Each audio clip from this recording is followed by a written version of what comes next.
தானாகவே முடிவெடுத்து கொண்டு உள்ளிருந்து தானா கமாண்ட் ஜெனரேட் ஆகும். கமாண்ட் ஜெனரேட் பண்றவர் யாருன்னு கூட தெரியாது. ஆனா கமாண்டை ஒபே பண்றவர், எக்ஸிக்யூட் பண்றவர் நீங்களா இருப்பீங்க. இதுதான் மிக மோசமான அடிமைத்தனம். மிக மோசமான அடிமைத்தனம்.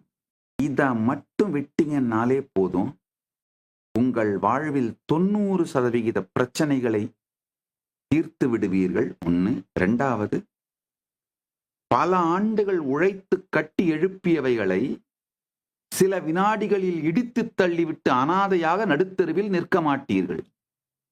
யார் யாரெல்லாம் நீங்க பல ஆண்டுகளாக உழைத்து உருவாக்கியவைகளை சில வினாடிகளில் இடித்து தள்ளிவிட்டு அழித்து விட்டு நடுத்தெருவில் நிக்கிற மாதிரி முடிவுகளை எடுத்திருக்கீங்க அப்படின்னு நீங்க உணர்ற எல்லோரும் உங்க வாழ்க்கையை திரும்பி பாருங்க.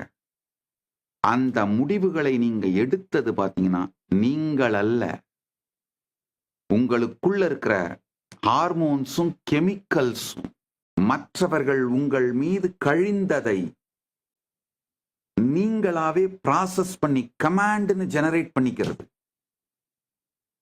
அத நீங்கன்னு அபிமானிக்கும் பொழுது, நீங்க ஜெனரேட் பண்ணாத கமாண்ட கேட்கிற நீங்க